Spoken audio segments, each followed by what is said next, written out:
ನಮಸ್ಕಾರದೊಳಗೆ ನಾನು ನಿಮ್ಮ Ravikumar T Kannadiga. So love in Kannada ಚಾನಲ್ಗೆ ಸ್ವಾಗತ. ಇವತ್ತು ಒಳ್ಳೆ ವೆದರ್ ಇತ್ತು. ಸೊ ಲೈಟಾಗಿ ಮಳೆ ಬರಂಗಾಗಿತ್ತು. ಸ್ವಲ್ಪ ಬಿಸಿಲು ಹಾಗೆ ತಿರುಗಿ ನೋಡಿದ್ರೆ ಒಳ್ಳೆ ಕಾಮನ ಬಿಲ್ಲು ಹೊಡೆದಿತ್ತು. ಸೊ ಅದನ್ನು ವಿಡಿಯೋ ಮಾಡ್ಕೊಂಡು ಹಾಗೆ ಒಂದು ಹನುಮಂತರಾಯನ ದೇವಸ್ಥಾನ, ಆಂಜನೇಯನ ದೇವಸ್ಥಾನ ತೋರಿಸೋಣ ಅಂತ ಹೋಗ್ತಾ ಇದ್ವಿ. ಬನ್ನಿ, ಅದಕ್ಕಿಂತ ಮುಂಚೆ ನನ್ನ ಚಾನಲ್ ಯಾರು ಸಬ್ಸ್ಕ್ರೈಬ್ ಆಗಿ ಒಂದು ಬೆಲ್ ಐಕನ್ ಕ್ಲಿಕ್ ಮಾಡಿ ನಿಮ್ಮ ಸಪೋರ್ಟ್ ಇರಲಿ. ಬನ್ನಿ ವಿಡಿಯೋ ಸ್ಟಾರ್ಟ್ ಮಾಡೋಣ. ಸೊ ನೋಡಿದೆ ಗುಂಡ ಹನುಮಂತರಾಯನ ದೇವಾಲಯ ಅಂತ ಹೇಳಿ. ಸೊ ಇದು ಆ ಗುಂಡು ಏನು ಕಾಣಿಸ್ತಿದೆ, ಕಲ್ಲಿನ ಗುಂಡು, ಆ ಗುಂಡಿನ ಮೇಲೆ ಕೆತ್ತಿರೋಂಥದ್ದು ನಮ್ಮ ಮುತ್ತಾತನ ಕಾಲದಿಂದ ಇದೆಯಂತೆ. ಸುಮಾರು 150 ವರ್ಷದ ಮೇಲೆ ಆಗಿರ್ಬೋದು, ಅದಕ್ಕಿಂತ ಜಾಸ್ತಿ ಆಗಿರ್ಬೋದು. ಸೊ ನಾನು ಯಾರು ನಮ್ಮ ಹಿರಿಯರು ಕೇಳಿದ್ದು ಆ ಥರ ಹೇಳಿದ್ದಾರೆ. ಸೊ ಇದು ತುಂಬ ಪವರ್ಫುಲ್ ಆಂಜನೇಯ.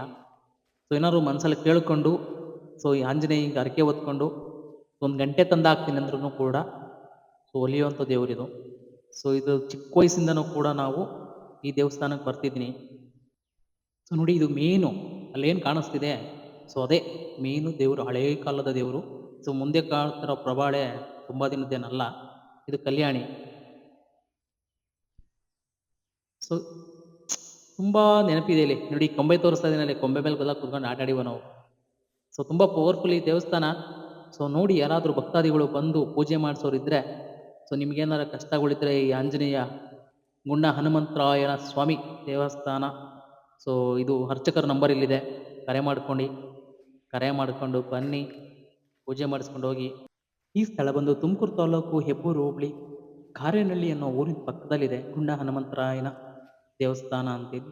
ಈ ಲೊಕೇಟಿಗೆ ಬಂದು ಯಾರನ್ನು ಕೇಳಿದ್ರು ಕೂಡ ಹೇಳ್ತಾರೆ ಹನುಮಂತರಾಯನ ದೇವಸ್ಥಾನ ಇಲ್ಲಿ ಅಂತ. ಇದೆಲ್ಲ ತುಂಬ ಮೆಮೊರೀಸ್ ಇದೆ. ನಾವು ಚಿಕ್ಕ ಹುಡುಗರು ಬಂದರೆ ಗಂಟೆ ಕೂತ್ಕೊಂಡು ಕೊಂಬೆ ಮೇಲೆ ಆಟ ಆಡಿವೋ.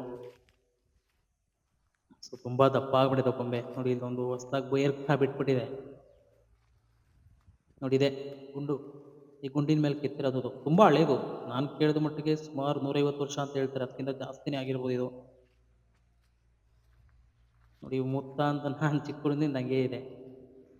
ಸೊ ಒಳ್ಳೆ ಪವರ್ಫುಲ್ ಆಂಜನೇಯ. ಏನಾದ್ರು ನಿಮ್ಮ ಕಷ್ಟಗಳಿದ್ರೆ ನಿಜವಾಗ್ಲೂ ಪರಿಹಾರ ಆಗುತ್ತೆ ಅನ್ನೋ ಒಂದು ನಂಬಿಕೆ ನಮಗಂತೂ ಆಗಿದೆ.